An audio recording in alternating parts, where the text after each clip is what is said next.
Welcome to my YouTube channel, All Movie Explanation in Hindi. तो दोस्तों आज मैं एक बहुत ही दर्दनाक और इमोशनल मूवी लेकर आया हूँ जिसे देखकर आपका भी दिल बैठ जाएगा, क्योंकि इस मूवी में एक लड़की के साथ बचपन में कुछ ऐसा हादसा होता है जिससे उसके घर वाले उसे नफरत करने लगते हैं, जबकि उसे उस समय बहुत ही ज्यादा प्यार की जरूरत थी। ये लड़की बड़े होकर डॉक्टर बनती है, लेकिन उसकी एक बहुत ही दर्दनाक कहानी है जो कि आगे इस वीडियो में हम जानेंगे। इस मूवी की शुरुआत एक रूम से होती है जहाँ पर एक खून से सना हुआ बेड था और वहाँ पर एक साउंड सिस्टम भी रखा हुआ था जो कि पूरी तरह से खराब था। और मूवी के इस इंट्रो के बाद में यह सीन यहीं पर कट होता है और फिर नेक्स्ट सीन में एक यंग 32 साल की डॉक्टर नाओको एक ऑपरेशन थिएटर में पेशेंट को ऑपरेट कर रही थी। नाओको वही लड़की है जिसके साथ में एक बहुत ही बुरा इंसिडेंट हुआ था जब वो बहुत छोटी 17 साल की थी। इस इंसिडेंट के दौरान नाओको के पिता की डेथ हो चुकी थी और अब वो और उसकी माँ साथ ही थे। नाओको अपने क्लिनिक में थी और वह गायनेकोलॉजिस्ट थी और उसके पास में वहाँ पर एक लेडी अपने एग्स को डोनेट करने आई थी। ये लेडी फिर अपना काम खत्म करके चली जाती है और रात के समय जब नाओको कार से अपने घर जा रही थी तो वो अपनी फैमिली को भी याद कर रही थी कि जब वो 17 साल की थी तो कितने खुश थे, लेकिन उसके पिताजी की अचानक से हार्ट अटैक से डेथ हो गई थी कि तभी उसके साथ में एक ऐसा इंसिडेंट होता है जो कि उसकी जिंदगी पूरी तरह से बदल देता है। नाओको का एक फुजिता नाम का बहुत ही क्रीपी पड़ोसी था जो कि उस पर नजर रखता था। वो पड़ोसी एक दिन मौका देखता है और एक रेनी डे पर नाओको को पकड़कर अपने बेसमेंट में ले आता है। नाओको पूरी कोशिश करती है बचने की, लेकिन वो क्रीपी नेबर उसे अपने बेसमेंट में लाकर कुछ कैमरा सेट कर रहा था जिससे कि वो नाओको को रिकॉर्ड कर सके।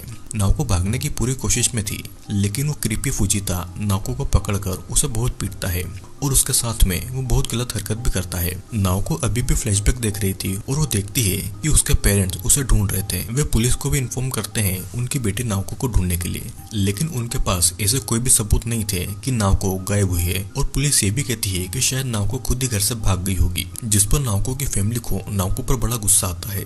अब इस बात को 1 महीना हो चुका था और नाओको बड़ी बुरी हालत में अपने घर पहुंचती है और उसकी हालत बहुत ही ज्यादा खराब थी। नाओको फुजिता का नाम लेती है जिसने उसे किडनैप किया था और जब वे फुजिता के एड्रेस पर जाते हैं तो वे सभी वहां पर फुजिता की हैवानियत को अपनी आंखों से देखते हैं कि फुजिता ने नाओको के साथ क्या क्या किया होगा। पुलिस को वहां से फुजिता का रिकॉर्ड किया हुआ वीडियो मिलता है जिसमें वो देखते हैं कि नाओको को बड़ी बेरहमी से मारा जा रहा था। अब इस इंसिडेंट के बाद में पुलिस नाओको की आइडेंटिटी को सीक्रेट रखती है उसकी सेफ्टी के लिए, लेकिन नाओको की मॉम उससे बहुत नफरत करने लगी थी क्योंकि नाओको के गायब होने के बाद उसके पिता की मौत हो गई थी।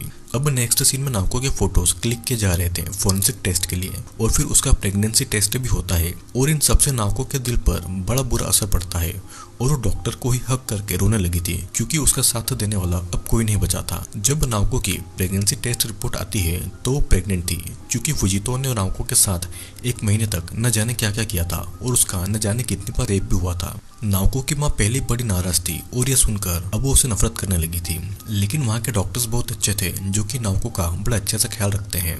अब मूवी प्रेजेंट टाइम में आती है। नाओको अपनी माँ से फोन पर बातें कर रही थी और नाओको फोन कट करती है। उसे उस इंसिडेंट का इतना गहरा शॉक लगा था कि वो अभी भी उसे ही याद कर रही थी। नाओको की माँ को कैंसर था और वो अगेन उसे कॉल करती है, लेकिन नाओको उस कॉल को नहीं उठाती। फिर बाथरूम से बाहर आने के बाद में नाओको को एक अननोन कॉल आता है जो कि उस हॉस्पिटल से था जहाँ पर नाओको की माँ एडमिट थी और वो नाओको को उसकी माँ को चेक करने के लिए कह रहे थे। नाओको अभी भी वही सीन याद कर रही थी जब उसे किडनैप किया गया था। उसे ये याद आता है कि फुजितो वहाँ पर एक बड़ा सा मिरर लेकर आया था। नाओको भी वहाँ से भागने की पूरी कोशिश कर रही थी और कई कोशिश करने के बाद फुजितो उसे पकड़कर वापस बेड पर बांध देता है। अब अगले सीन में नाओको आईने के सामने खड़ी थी। वो पूरी तरह से चेन से बंधी हुई थी और प्रेजेंट डे में भी जब नाओको खुद अपनी परछाई को देखती है तो उसे वही पल याद आता है जब वो चेन से बंधी हुआ करती थी। अगले दिन फिर नाओको अपनी बीमार माँ को हॉस्पिटल में देखने गई हुई थी जहाँ पर नाओको की माँ की हालत बहुत ज्यादा खराब हो गई थी। नाओको को बहुत ही बुरा फील हो रहा था और जब नाओको वापस से अपने घर आती है तो रात के अंधेरे में हमें एक ऐसी बात पता चलती है जो कि नाओको सबसे छुपाती आई थी। नाओको ने उस इंसिडेंट के बाद में अपने आप को पूरी तरह से बदल लिया था। वो नाओको से सेरेका में बदल गई थी जो कि एक एस्कॉर्ट थी। वो एक डॉक्टर तो थी ही और साथ ही साथ वो एक सीक्रेट क्लब में काम भी कर रही थी जिसकी खुद एक बहुत ही डार्क कहानी थी।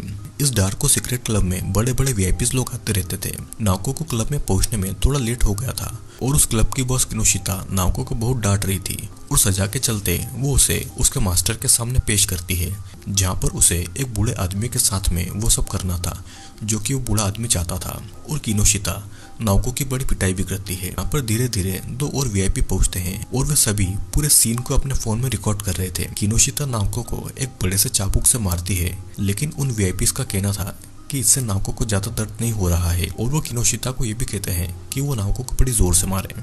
अब यहाँ पर एक और आदमी आता है जो कि अपने साथ में कुछ रस्सियाँ लेकर आया था, और ये आदमी रस्सियों का मास्टर था जिसे अलग अलग तरह से इन रस्सियों को बांधना आता है।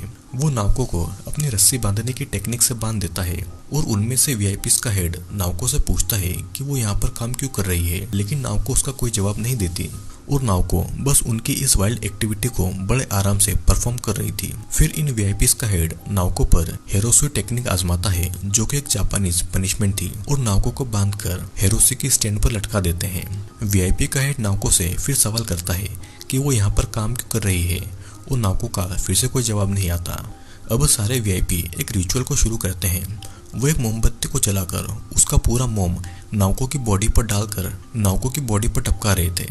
नाओको को बड़ा दर्द हो रहा था। वो बेचारी उन्हें रुकने को बोल रही थी, लेकिन उसकी बातें कोई नहीं सुनता। वे सभी वीआईपी बस जलते हुए मोम को उसकी चमड़ी पर डाल रहे थे। ऐसा करते समय नाओको को फिर से फ्लैशबैक आता है कि फुजिता ने उसके साथ में क्या क्या किया था, जहाँ पर आज से 15 साल पहले नाओको फुजिता से खुद को छोड़ देने के लिए कह रही थी। फुजिता नाओको का गला बड़ी जोर से दबाता है, और फिर वो नाओको को एक खंबे से बांधकर उसे एक ऑकवर्ड पोजीशन में बांध देता है, जिसके बाद में वो उसे बेल्ट से बहुत जोर जोर से मारता है। लेकिन बाद में फिर फुजिता अपनी इस हरकत के लिए नाओको से माफी भी मांगता है, और उसके साथ वो डांस भी करता है। इधर प्रेजेंट टाइम में वीआईपी का ग्रुप नाओको के साथ में जबरदस्ती कर रहे थे। नाओको के साथ में प्रेजेंट में भी बहुत गलत हो रहा था, और वो इससे अपने पास्ट को रिलेट कर रही थी, जहाँ पर फुजिता ने नाओको की हद से ज्यादा पिटाई कर दी थी, जिसके बाद में वो उसे बेड पर पटक कर उसके जेनिशियल्स को देखने लगता है, और मौका देखकर नाओको एक लैंप से फुजिता के सर पर अटैक कर देती है, जिससे कि फुजिता को ज्यादा इंजरीज तो नहीं आती, लेकिन वो नाओको को और भी बहुत पीटता है, और तो और वो उसे बेल्ट ही बेल्ट से मारता भी है। अब यहाँ प्रेजेंट डे में नाओको अपने क्लिनिक में थी, जहाँ पर एक कपल अपना टेस्ट कराने आए हुए थे। वो लेडी नाओको के चेस्ट पर एक मार्क को नोटिस कर लेती है, जो कि असल में उसकी इंजरीज थी। नाओको अपने पेशेंट से झूठ बोलती है कि उसकी स्किन सनबर्न हो गई है, जिसके बाद में नाओको को फिर से किनोशिता का कॉल आता है अपनी दूसरी यानी कि उस एस्कॉर्ट की जॉब के लिए। और रात होते ही नाओको सेरेका यानी कि अपनी दूसरी आइडेंटिटी से क्लब में पहुंचती है, जहाँ पर उसे फिर से किसी वीआईपी को खुश करना था। नाओको को वही सब करना था जो कि वो दूसरे वीआईपी के लिए किया करती थी। अब इस नए वीआईपी की ये डिमांड थी कि नाओको किनोशिता की जगह उसे चाबुक मारे।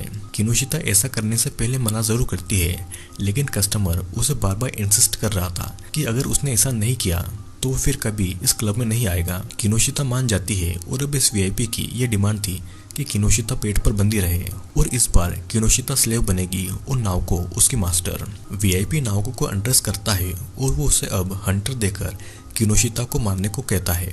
पहले वीआईपी किनोशिता के भी कपड़े उतार देता है, और फिर वो नाओको को किनोशिता की ओपन स्किन पर उसे चाबुक से मारने को कह रहा था। नाओको जैसे ही उसे मारती है, उसे फिर से फुजिता वाले फ्लैशबैक आ जाते हैं जब वो 17 साल की थी। उसे फुजिता के वहाँ पर बहुत तेज बुखार आ गया था, जहाँ पर फुजिता नाओको को कुछ टैबलेट्स देता है, जिसके बाद में वो थोड़ा ठीक होती है। फुजिता नाओको को खाना और कुछ एप्पल्स खिलाता है, लेकिन नाओको अपने मुंह में उंगली डालकर एप्पल्स की बॉल में ही उल्टियाँ कर देती है, जिससे फुजिता उस बॉल को बाहर फेंकने गया था, और मौका देखकर नाओको ने वहां से उस चाकू को उठाकर अपने बेड के पास में छिपा लिया था। अब इस प्रेजेंट टाइम में नाओको अपनी बॉस किनोशिता को पीट रही थी, और वीआईपी अब उसे जोर से मारने को कह रहा था। नाओको अपना उस इंसिडेंट का पूरा गुस्सा किनोशिता पर निकाल देती है, और ऐसा देखने में वीआईपी को बड़ा मजा आने लगा था। किनोशिता तो बड़े दर्द में जोर जोर से चिल्ला रही थी, जो कि वो वीआईपी बड़ा एंजॉय करता है।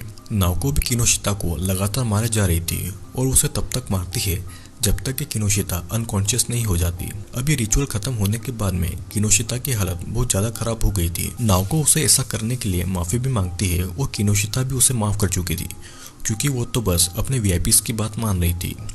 किनोशिता नाओको को अगले दिन फिर से बुलाती है, क्योंकि उसे एक नए वीआईपी ने फिर से बुक किया था, और नाओको भी ये ऑफर को एक्सेप्ट करके वहाँ से चली जाती है।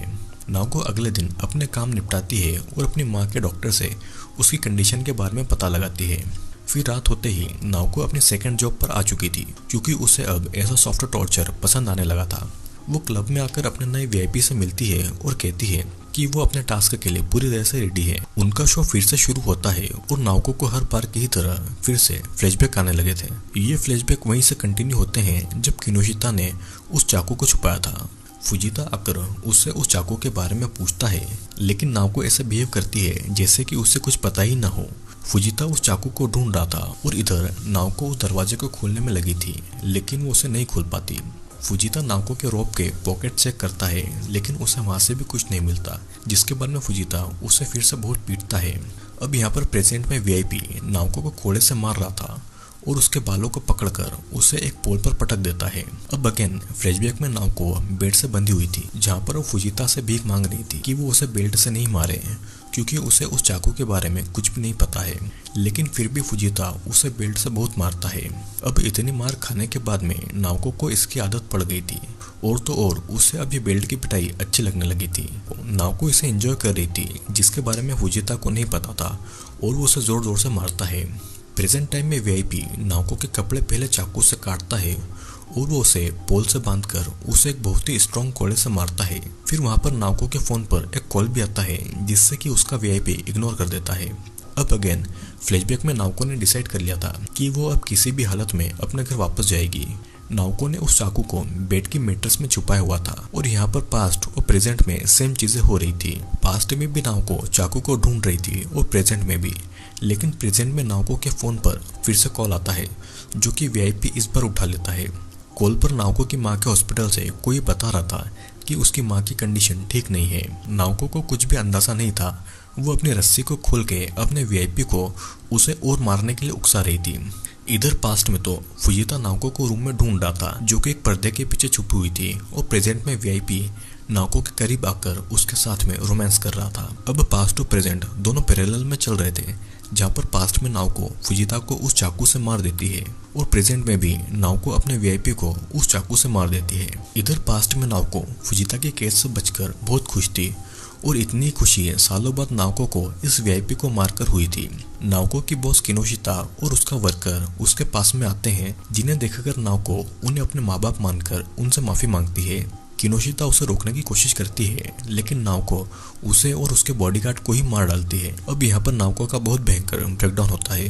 प्रेजेंट वाली नाओको यंगर नाओको को मारने के लिए चाकू उठाती है, लेकिन उसका हाथ कोई पकड़ लेता है, और ये मूवी यहीं पर एंड हो जाती है। दोस्तों, यहाँ पर इस मूवी में ये बताया गया है कि कैसे नाओको के साथ में एक इंसिडेंट हुआ। वो बड़ी होकर एक डॉक्टर तो बन गई थी, लेकिन अभी भी वो अपनी पुरानी जिंदगी को ही जीती थी। उसने पास्ट में फुजिता को मारा और प्रेजेंट में अपने वीआईपी को, जिसे मारकर उसे वही खुशी मिली जो कि पहले मिली थी। इस मूवी के आखिरी सीन में ये दिखाया जाता है कि प्रेजेंट वाली नाओको और पास्ट वाली नाओको आमने सामने बैठी है। प्रेजेंट वाली नाओको पास्ट वाली नाओको से इतनी नफरत करती थी कि वो उसे मारने वाली थी, लेकिन तभी नाओको का हाथ कोई पकड़ लेता है, और शायद से ये उसकी माँ का हाथ होगा जो कि उसे ऐसा करने से रोक रहा था। और इसी के साथ में ये मूवी यहीं पर एंड होती है। आई होप दोस्तों यू लाइक द वीडियो का एक्सप्लेनेशन कैसा लगा कमेंट करके ज़रूर बताना। और अब हम मिलेंगे अगले वीडियो में।